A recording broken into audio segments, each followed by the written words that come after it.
Cuando el doctor abrió aquel sobre blanco en su consultorio y vi su rostro cambiar de neutro a incómodo, supe que mi vida nunca volvería a ser la misma. «Señora Díaz», dijo despacio, eligiendo cada palabra con cuidado, «los resultados de compatibilidad muestran algo inesperado. Mi nieto Mateo, de apenas 10 años, estaba sentado en la sala de espera, débil por la leucemia que consumía su pequeño cuerpo día tras día. Yo había insistido en hacerme las pruebas para donarle médula ósea. Era su abuela, era mi deber, era mi amor.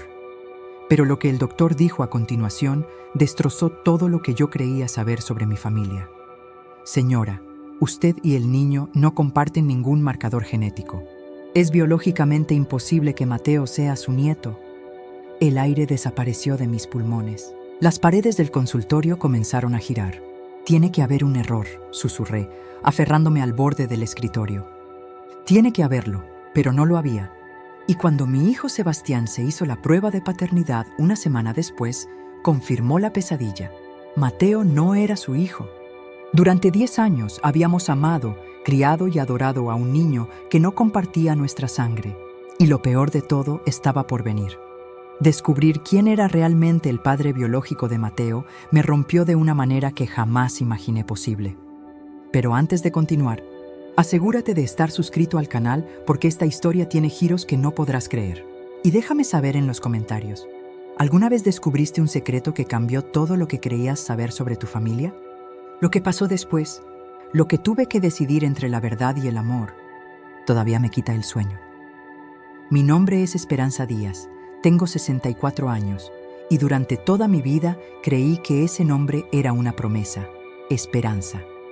Esperanza de que las cosas buenas llegarían si trabajabas duro, si amabas con todo tu corazón, si confiabas en las personas correctas. Qué equivocada estaba. Nací y crecí en Puebla, México, en una casa modesta cerca del centro histórico. Me casé joven con Ricardo, mi amor de toda la vida. Y juntos construimos una vida sencilla, pero feliz. Él era mecánico, dueño de su propio taller, y yo trabajaba como costurera desde casa. No teníamos mucho dinero, pero teníamos amor, risas y sueños compartidos. Nuestro único hijo, Sebastián, nació cuando yo tenía 29 años. Fue un bebé deseado, esperado, amado desde el primer segundo. Ricardo solía decir: «Este niño va a hacer grandes cosas, Esperanza. Lo siento en mis huesos». Y tenía razón. Sebastián creció siendo un hijo noble, trabajador, de esos que toda madre sueña tener. Estudió ingeniería, consiguió un buen empleo en una empresa de construcción y siempre me llamaba todos los domingos sin falta. Pero la vida tiene formas crueles de recordarte que la felicidad nunca es permanente. Ricardo murió hace 8 años de un infarto fulminante, apenas 56 años, demasiado joven, demasiado pronto. El taller cerró. La casa se volvió un mausoleo de recuerdos, y yo me convertí en una viuda que no sabía cómo llenar los días vacíos. Sebastián fue mi salvación en esos meses oscuros. Él y su mejor amigo desde la infancia, Diego Morales. Esos 2 muchachos habían sido inseparables desde los 7 años, cuando la familia de Diego se mudó a la casa de al lado. Jugaban fútbol juntos, estudiaron juntos, se graduaron juntos. Diego era como un segundo hijo para mí. Lo veía crecer, le preparaba comida cuando su madre trabajaba turnos nocturnos en el hospital. Le curaba las rodillas raspadas igual que a Sebastián. «Tía Espe», me llamaba Diego, con esa sonrisa que iluminaba cualquier habitación. «Usted es mi segunda mamá. Si hubiera sabido entonces lo que sé ahora, lo habría echado de mi casa para siempre».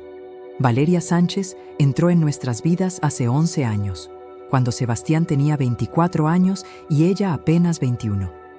La conoció en una conferencia de trabajo en la Ciudad de México. Ella era asistente de recursos humanos, con ese tipo de belleza que parece sacada de una revista. Cabello largo y oscuro, siempre perfectamente liso, maquillaje impecable, incluso. A las 7 de la mañana, ropa que parecía cara, aunque trabajara con un sueldo modesto. «Mamá, conocí a alguien especial», me dijo Sebastián una tarde de domingo. con esa luz en los ojos que solo tienen los enamorados. Se llama Valeria y creo que es la mujer con la que quiero casarme. Mi corazón se llenó de alegría. Mi hijo, mi tesoro, había encontrado el amor. ¿Qué más podía pedir una madre? El primer encuentro fue en un restaurante del centro de Puebla. Valeria llegó 15 minutos tarde, disculpándose con una sonrisa perfecta y una excusa sobre el tráfico. Vestía un vestido azul marino que probablemente costaba más que mi renta mensual. Sus uñas estaban perfectamente arregladas. Su perfume era caro, casi sofocante. «Señora Díaz, es un placer conocerla», dijo, extendiendo una mano suave que claramente nunca había lavado un plato. «Sebastián habla tanto de usted. Dice que es la mujer más fuerte que conoce». Sonreí, queriendo creerle. Queriendo ver en ella a la nuera perfecta, a la futura madre de mis nietos, a la compañera de vida de mi hijo. Pero hubo algo en sus ojos cuando me miraba. Una frialdad escondida detrás de la sonrisa, una distancia que no podía explicar, como si estuviera evaluándome, calculando cuánto podía ganar o perder conmigo en la ecuación. «Es encantadora», le dije a Sebastián esa noche, mintiendo solo un poco. «Si tú eres feliz, yo soy feliz». Se casaron 6 meses después en una ceremonia pequeña pero elegante. Valeria insistió en que fuera en un salón de eventos moderno, no en la iglesia donde Ricardo y yo nos habíamos casado. «Es más práctico. Suegra», me dijo, y había algo en la forma en que pronunciaba suegra que sonaba más como un título que un término de cariño. Diego fue el padrino, por supuesto. Él y Sebastián brindaron juntos, rieron juntos, se abrazaron como hermanos. Recuerdo haber pensado, qué suerte tiene mi hijo de tener un amigo así, un hermano de vida. Si tan solo hubiera prestado más atención a cómo Valeria miraba a Diego durante el vals. Si tan solo hubiera notado cómo sus manos se rozaron cuando él le entregó el ramo. Si tan solo. Pero el amor de madre es ciego cuando quiere serlo. 10 meses después de la boda, Valeria anunció que estaba embarazada. Recuerdo el momento exacto. Una cena dominical en mi casa, tamales y atole caliente porque era diciembre y hacía frío. «Suegra», dijo Valeria, tocando apenas su plato, «tengo algo que decirles». Sebastián tomó su mano, radiante. «Vamos a ser padres. Esperanza, vas a ser abuela». Lloré. Lloré como no lloraba desde la muerte de Ricardo. Lágrimas de alegría pura, de gratitud, de esperanza renovada. Un nieto, un pedacito de mi Ricardo que seguiría viviendo. Un bebé para llenar este vacío insoportable en mi pecho. Mateo Ricardo. Hernández Sánchez nació el 15 de marzo, pesando 3.2 kilos, con un grito fuerte que llenó toda la sala de maternidad. Cuando la enfermera lo puso en mis brazos por primera vez, sentí que mi vida volvía a tener sentido. Era hermoso, perfecto, con ojitos oscuros que parecían verme directamente al alma, con deditos diminutos que se aferraban a mi dedo índice, como si supiera que yo jamás lo soltaría. «Se parece a ti cuando eras bebé», le dije a Sebastián, aunque honestamente, los recién nacidos todos se parecen un poco. Pero yo necesitaba verlo. Necesitaba ver a mi hijo, a mi esposo, a mi familia en ese pequeño ser. Diego llegó al hospital. 2 horas después, con flores para Valeria y un oso de peluche gigante para Mateo. «Mi ahijado», dijo, con voz temblorosa de emoción. «Voy a ser el mejor padrino del mundo, te lo prometo». Y lo fue. Demasiado, de hecho. Los primeros años de Mateo fueron los más felices de mi vida de viuda. Yo lo cuidaba 3 veces por semana mientras Sebastián y Valeria trabajaban. Le cantaba las mismas canciones que le cantaba a Sebastián. Le preparaba papillas caseras. Lo mecía cuando lloraba. Lo veía dar sus primeros pasos en mi sala, aplaudiendo y gritando. «¡Eso, mi amor! ¡Ven con la abuela!». Valeria nunca pareció muy maternal. Regresó al trabajo apenas 2 meses después del parto. Siempre tenía reuniones importantes o compromisos urgentes. Era Sebastián quien lo llevaba al pediatra, quien se desvelaba cuando tenía fiebre, quien leía cuentos antes de dormir. Y Diego estaba ahí, siempre. Vine a ver a mi ahijado, decía, apareciendo sin avisar los sábados por la mañana. Se quedaba horas jugando con Mateo, enseñándole a patear una pelota, cargándolo en sus hombros. «Qué suerte tiene Mateo», yo le decía a Sebastián, «de tener un padrino tan dedicado». «Diego es el hermano que nunca tuve, mamá», respondía él, sin una pizca de sospecha, «y ama a Mateo como si fuera suyo». Como si fuera suyo. Esas palabras resonarían en mi cabeza durante meses después de descubrir la verdad. Cuando Mateo cumplió 5 años, comencé a notar cosas extrañas. Pequeñas, insignificantes en ese momento, pero que ahora brillan en mi memoria como señales de alarma que ignoré. Valeria empezó a salir más. «Cena con compañeras del trabajo», decía. «Curso de actualización los jueves por la noche». Siempre regresaba tarde, siempre con una excusa perfectamente razonable, siempre con ese perfume caro que parecía más fuerte que cuando salía. Sebastián trabajaba turnos largos en la constructora, a veces viajando a otras ciudades por varios días. «Al menos Diego está aquí para ayudar con Mateo», decía, agradecido por tener un amigo tan presente. Pero yo empecé a notar cómo Valeria se arreglaba más cuando sabía que Diego vendría. Cómo su risa se volvía diferente, más aguda, más coqueta, cuando él contaba algún chiste. Cómo sus miradas duraban un segundo más de lo normal. Una tarde, llegué sin avisar a su casa para llevarle a Mateo unas galletas que había horneado. Toqué el timbre. Nadie respondió, pero escuché voces adentro, risas. Usé la llave de emergencia que Sebastián me había dado. Cuando entré, encontré a Valeria y Diego en la sala, sentados muy cerca en el sofá, tomando vino. Mateo estaba dormido en su habitación. ¡Suegra! Valeria saltó como si la hubieran quemado, alejándose de Diego. No sabíamos que venía. Solo traía galletas para Mateo, dije, observando la escena. 2 copas, una botella casi vacía, la incomodidad palpable en el aire. Diego me estaba ayudando con un problema de la laptop, explicó Valeria rápidamente, demasiado rápidamente. ¿Verdad, Diego? Sí, un virus o algo así. Diego evitó mi mirada, guardando su teléfono con movimientos nerviosos. Ya me iba. Esa noche no pude dormir, pero me convencí de que era mi imaginación, que yo estaba viendo fantasmas donde no lo sabía, que mi nuera y el mejor amigo de mi hijo jamás harían algo así. Qué ingenua fui, porque lo que vendría después, lo que descubriría cuando Mateo se enfermó, me demostraría que mi instinto había estado gritándome la verdad durante años. Y yo, como tonta, me había tapado los oídos. Pero algo en la forma en que Diego miraba a Mateo, como si viera algo de sí mismo en esos ojos, debió haberme dicho la verdad desde el principio. Todo cambió hace 3 meses, cuando Mateo comenzó a quejarse de cansancio.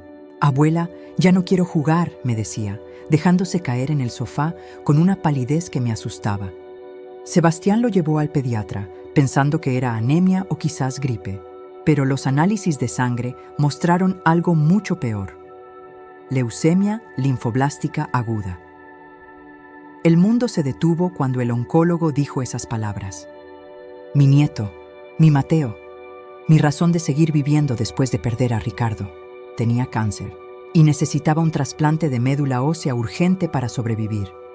Primero hacemos pruebas con la familia cercana, explicó el doctor Ramírez, un hombre de unos 50 años con voz calmada que no hacía nada por calmar mi terror. Padres, hermanos, abuelos. Mientras más cercano el parentesco, más probabilidades de compatibilidad. No lo pensé 2 veces. Háganme las pruebas a mí primero, dije, aferrando la mano de Sebastián. Soy su abuela. Tiene que funcionar. Valeria estaba extrañamente callada, pálida, mirando su teléfono constantemente. Yo también me hago las pruebas, claro, murmuró sin levantar la vista. Lo que sea por Mateo, pero había algo en su voz. Algo hueco, como si estuviera diciendo las palabras correctas, pero sin sentirlas realmente. Las pruebas se hicieron esa misma semana. Sangre extraída, formularios llenados, esperanza desesperada de que alguno de nosotros fuera compatible. Mateo necesitaba el trasplante en menos de 2 meses, o las probabilidades de supervivencia caerían drásticamente. Una semana después, el doctor Ramírez me llamó a su consultorio, solo a mí. Señora Díaz, necesito hablar con usted en privado. Mi corazón latía tan fuerte que pensé que todos en la sala de espera podían escucharlo. Entré. Él cerró la puerta y entonces abrió aquel sobre blanco que destruiría mi vida. Los resultados muestran algo inesperado, dijo, quitándose los lentes, frotándose los ojos como si él también estuviera procesando algo imposible. Señora Díaz, usted y Mateo no comparten ningún marcador genético compatible. De hecho, dudó, eligiendo las palabras cuidadosamente. Es biológicamente imposible que usted sea su abuela paterna. Las palabras no tenían sentido. Las escuchaba, pero mi cerebro se negaba a procesarlas. Tiene que haber un error, susurré. Mezclaron las muestras. Eso pasa, ¿verdad? En los hospitales, a veces. No hay error, señora. Corrimos las pruebas 2 veces para estar seguros. Me pasó el papel con números y términos médicos que no entendía, pero que decían claramente 0% compatibilidad. 0% parentesco genético. ¿Qué significa esto? Mi voz sonaba lejana, como si otra persona estuviera hablando. El doctor Ramírez suspiró. Significa que Mateo no es nieto biológico suyo, lo que implica que... Se detuvo, dejando que yo completara la frase horrible. Que Sebastián no es su padre. El consultorio comenzó a dar vueltas.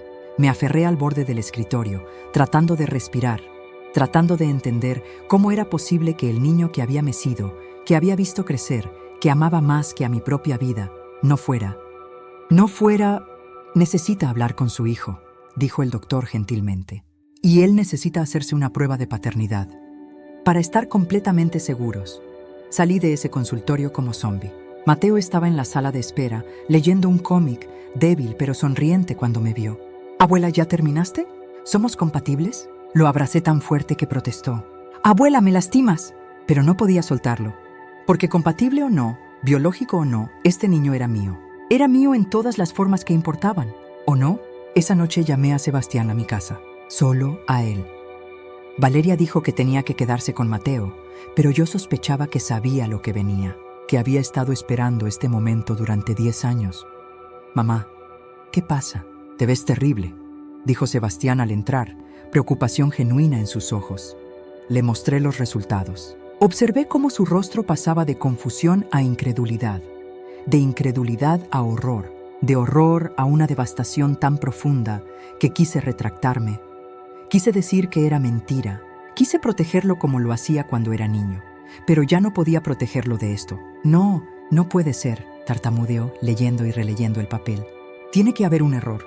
Mamá, dime que hay un error. El doctor dice que no. Mi voz se quebró. Sebastián, necesitas hacerte una prueba de paternidad. Mateo es mi hijo, gritó, y nunca lo había visto tan alterado. Lo vi nacer. Estuve ahí. He sido su padre durante 10 años. Lo sé, mi amor. Lo sé. Pero necesitamos estar seguros. Se dejó caer en el sofá, la cabeza entre las manos. Valeria. Valeria me engañó. Durante todos estos años. ¿Con quién? ¿Quién es el padre de mi hijo? Esa pregunta quedaría sin respuesta durante 2 semanas más. 2 semanas de tensión insoportable. De Sebastián haciéndose la prueba de paternidad, de esperar resultados, de mirar a Mateo y preguntarnos si todavía podíamos llamarlo nuestro. Valeria negó todo, por supuesto. Es ridículo. Sebastián, eres el padre de Mateo. Estas pruebas están equivocadas. Pero no se hizo ninguna prueba ella misma. Y cuando Sebastián le exigió nombres, posibilidades, alguna explicación, ella solo lloraba y gritaba que era una acusación injusta. Los resultados de la prueba de paternidad llegaron un martes lluvioso. Yo estaba con Sebastián cuando abrió el sobre. Probabilidad de paternidad, 0%. Exclusión confirmada. Sebastián Hernández. No es el padre biológico. Mi hijo se rompió. Literalmente se desplomó en el suelo de mi sala, sollozando como no lloraba desde que era niño, con un dolor tan visceral que yo sentía cada punzada en mi propio pecho. 10 años, mamá, gimió. 10 años amando a un niño que no es mío. 10 años siendo engañado. ¿Cómo? ¿Cómo no me di cuenta? Lo abracé, sin palabras que pudieran aliviar este tipo de traición, porque no se trataba solo de infidelidad. Se trataba de robar una paternidad, de mentir sobre la existencia misma de un niño, de construir una familia completa sobre cimientos de falsedad. Y entonces Sebastián preguntó lo que yo también me moría por saber. ¿Quién, mamá? ¿Quién es el padre? Necesito saber quién me hizo esto. Esa respuesta vendría de la forma más dolorosa posible. Lo que descubrí 3 días después, cuando seguí a Valeria y la vi encontrarse con él, me hizo desear nunca haber hecho esas malditas pruebas. Durante 3 días observé a Valeria como un halcón. Sebastián se había mudado temporalmente a mi casa, destrozado, incapaz de mirar a su esposa sin sentir náuseas. Mateo se quedó con Valeria, ajeno a la tormenta que destrozaba a su familia, preguntándose solamente por qué papá ya no venía a casa. Mamá está enferma del estómago, le decía a Valeria, mintiendo tan naturalmente como respiraba. Papá está cuidando a la abuela. Todo va a estar bien, mi amor. Pero nada estaba bien, y yo necesitaba respuestas. El jueves por la tarde, seguí a Valeria cuando salió de casa con Mateo. Lo dejó en casa de su madre, diciendo que tenía una reunión de trabajo urgente. Pero en lugar de ir hacia su oficina, condujo hacia el norte de la ciudad, hacia una zona de cafeterías y restaurantes tranquilos donde la gente va cuando no quiere ser vista. Mi corazón latía tan fuerte que apenas podía sostener el volante. Estacioné lejos, observando desde mi auto mientras Valeria entraba a una cafetería pequeña llamada El Rincón, y entonces lo vi. Diego Morales salió de su camioneta, mirando nerviosamente a su alrededor antes de entrar al mismo lugar. El mundo dejó de existir por un momento. Diego, el mejor amigo de mi hijo, el segundo hijo que yo había criado como propio, el padrino de Mateo, el hombre que había estado en nuestra casa, en nuestras cenas, en cada cumpleaños y Navidad durante 30 años. Diego era el padre. Sentí bilis subir por mi garganta. Quería vomitar, gritar, estrellar mi auto contra la cafetería, pero me obligué a quedarme quieta, a observar, a confirmar lo que mi corazón ya sabía con terrible certeza. Entraron juntos, sentados en una mesa del fondo. Desde donde yo estaba podía verlos a través de la ventana. Valeria llorando, Diego tomando sus manos, hablando intensamente. No se besaron, no se tocaron más allá de ese gesto, pero la intimidad entre ellos era inconfundible. La familiaridad de 2 personas que compartían un secreto terrible. Esperé 1 hora. Cuando salieron, Valeria se fue primero. Diego se quedó en el estacionamiento, recargado contra su camioneta, con la cabeza entre las manos como un hombre que carga el peso del mundo. Fue entonces cuando salí de mi auto y caminé directamente hacia él. Tía Espe. Diego levantó la vista y el terror en su rostro me confirmó todo. ¿Qué hace aquí? ¿Mateo es tu hijo? La pregunta salió como un cuchillo, directa, sin preámbulos. Su rostro se descompuso. No hubo negación, no hubo confusión fingida, solo una resignación devastadora. ¿Cómo? Las pruebas de compatibilidad para el trasplante, dije, mi voz temblando de furia contenida. Mateo no es compatible con ninguno de nosotros, porque no es nuestro, es tuyo. Diego cerró los ojos y por un momento pensé que iba a huir, pero se quedó ahí, derrotado. Nunca quisimos que pasara así. ¿Nunca quisieron? Exploté, sin importarme quién pudiera escuchar. ¿Traicionaste a Sebastián, a tu hermano, y dices que nunca quisiste que pasara? Fue un error, su voz se quebró. Un error terrible que cometimos hace 11 años. Una noche, solo una noche, tía Espe. Sebastián estaba de viaje. Valeria y yo bebimos demasiado. Yo acababa de terminar una relación difícil. Ella estaba molesta con Sebastián por algo que ni recuerdo ¿Y crearon un niño? Terminé la frase con veneno. ¿Y dejaron que mi hijo criara a tu hijo durante 10 años creyendo que era suyo? Cuando Valeria se enteró del embarazo, entramos en pánico. Diego se pasó las manos por el cabello, un gesto que había visto 1000 veces, un gesto que ahora me enfermaba. Ella no sabía si era de Sebastián o mío. Las fechas coincidían con ambos. Decidimos que era mejor mentir, grité. ¿Mejor destruir la vida de Sebastián? ¿Mejor robarle su paternidad? Pensamos que era de él. Diego alzó la voz por primera vez. Valeria estaba segura que las fechas encajaban mejor con Sebastián. Yo traté de alejarme, ¿sabe? Después de que Mateo nació, intenté desaparecer. Pero Sebastián no me dejaba. Seguía llamándome, pidiéndome que fuera el padrino, diciéndome que su hijo necesitaba un tío, que yo era su hermano. Y tú aceptaste. Viste crecer a tu hijo, lo cargaste, jugaste con él, y nunca dijiste nada, porque mientras más tiempo pasaba, más imposible se volvía decirlo. Diego tenía lágrimas corriendo por su rostro ahora. Y cuando Mateo creció y empecé a verme a mí mismo en él, en sus gestos, en su risa, en la forma en que patea el balón, Dios, tía Espe, me moría por dentro cada vez que Sebastián me decía, gracias por ser tan buen padrino. Entonces, ahora que sabemos la verdad, ¿qué? Pregunté cruzando los brazos. ¿Qué piensas hacer? Diego me miró con ojos suplicantes. No puedes saberlo. Sebastián no puede saber que fui yo. Lo destruiría. No solo perdería a Valeria y a Mateo, te perdería a ti. Completé con asco. Su mejor amigo que lo traicionó de la peor forma posible. Por favor, Diego prácticamente rogó. Dígale que fue alguien del trabajo de Valeria, un extraño, alguien que ya no está en sus vidas. Pero no yo, no puedo ser yo. No es tu decisión, dije fríamente. Y tampoco es mía. Es de Sebastián. Él merece saber la verdad completa, no importa cuánto duela. Si le dice, Mateo crecerá sabiendo que su padrino es realmente su padre, Diego susurró, que su familia entera es una mentira. ¿Realmente quiere hacerle eso a ese niño? Y ahí estaba, el dilema que me quitaría el sueño durante las siguientes semanas. ¿Qué era peor? ¿La mentira que protege o la verdad que destruye? Esa noche, sentada en mi sala con Sebastián dormido en el cuarto de huéspedes, sostuve mi teléfono durante horas, mirando el número de mi hijo en la pantalla. Podía llamarlo ahora, decirle, es Diego. Diego es el padre de Mateo. 3 palabras que incinerarían 30 años de amistad, que destruirían no solo un matrimonio, sino una hermandad. O podía guardar el secreto. Decirle que Valeria confesó que fue alguien del trabajo, alguien que ya no importa. Dejar que Sebastián reconstruyera su vida sin perder también a su mejor amigo. Pero ¿qué tipo de madre sería si le mintiera?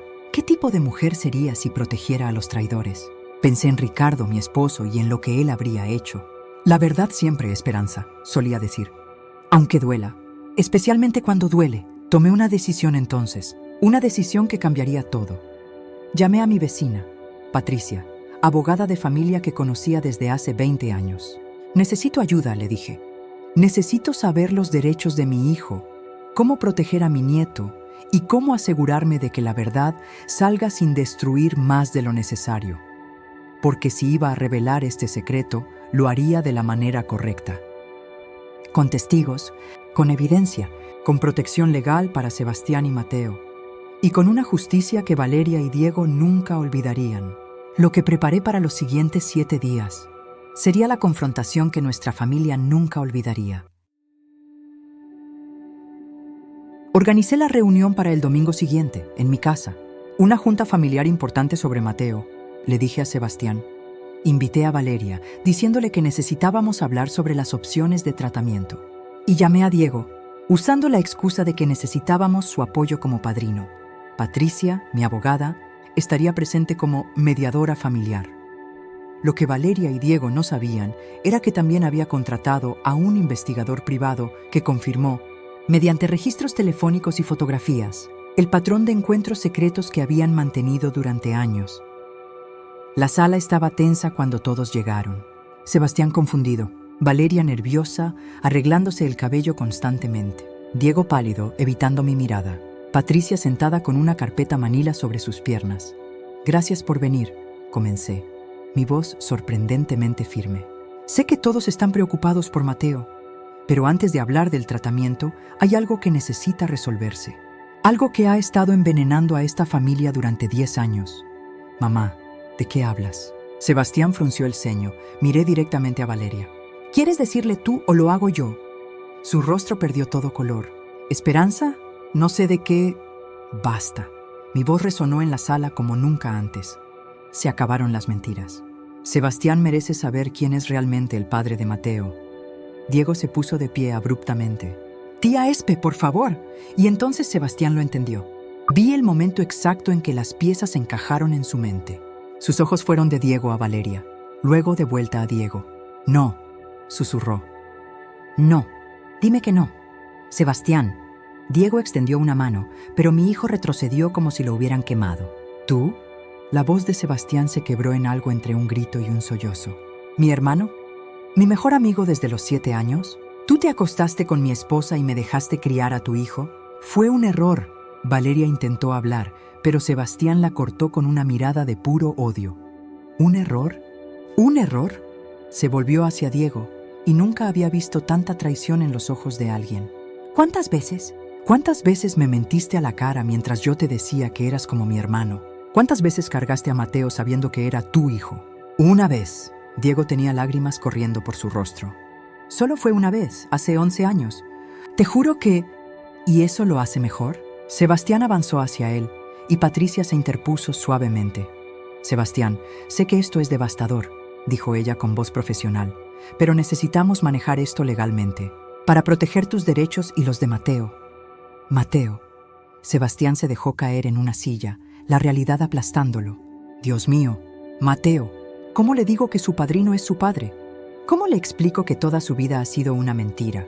No tienes que decirle nada aún, intervine arrodillándome junto a mi hijo. Mateo está enfermo, necesita estabilidad, amor, no más trauma. Pero tú mereces decidir qué hacer con esta información. Sebastián miró a Valeria con un desprecio que nunca creí posible en mi hijo gentil. Quiero el divorcio. Quiero la custodia completa de Mateo. Y quiero que tú, señaló a Diego, desaparezcas de nuestras vidas para siempre. No puedes quitarme a mi hijo. Diego protestó débilmente. ¿Tu hijo? Sebastián se puso de pie de golpe. Yo lo vi nacer. Yo me desvelé cuando tenía fiebre. Yo le enseñé a leer, a andar en bicicleta. Yo soy su padre. El DNA no cambia eso. Legalmente tienes razón. Patricia abrió su carpeta. Sebastián figura como padre legal en el acta de nacimiento. Diego nunca reclamó paternidad. En México, la paternidad legal prevalece sobre la biológica en casos como este, especialmente considerando el tiempo transcurrido y el vínculo establecido. ¿Y para el trasplante? Pregunté, la pregunta que me había atormentado. ¿Diego es compatible? Valeria finalmente habló, su voz apenas un susurro. Ya le hicimos las pruebas. Es compatible al 80%. Puede donarle la médula a Mateo. El silencio que siguió fue ensordecedor. Sebastián miraba al suelo, procesando la cruel ironía. El hombre que destruyó su familia era la única esperanza de salvar a su hijo. Entonces lo harás, dijo finalmente, sin mirar a Diego. Donarás la médula, salvarás a Mateo y después desaparecerás.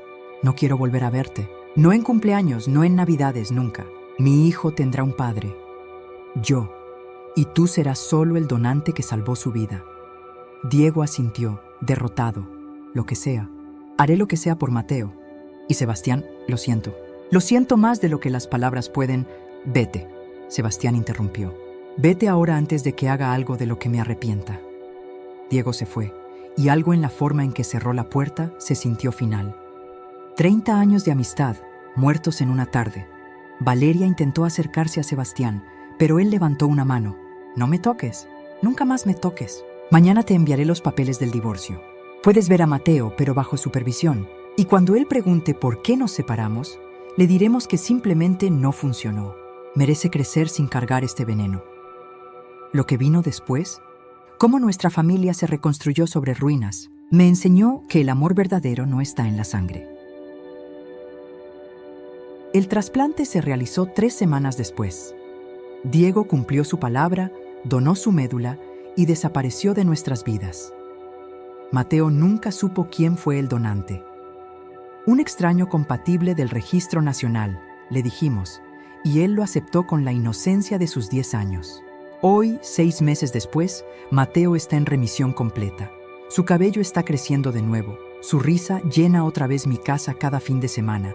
Y cuando me llama abuela, mi corazón ya no se rompe con la palabra. Porque aprendí algo en 1960, estos meses devastadores.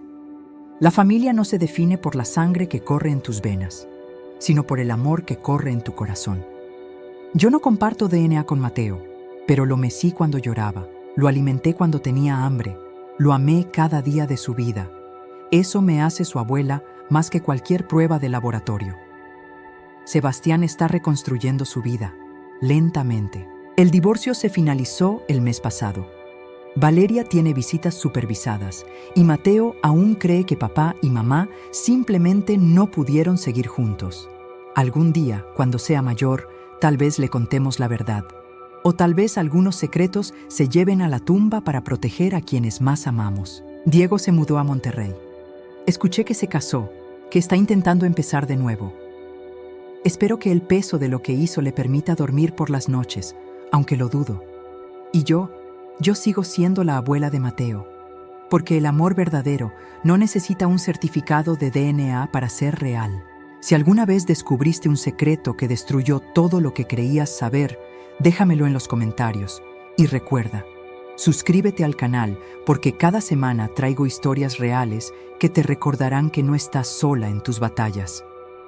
A veces la verdad duele más que la mentira, pero siempre, siempre libera.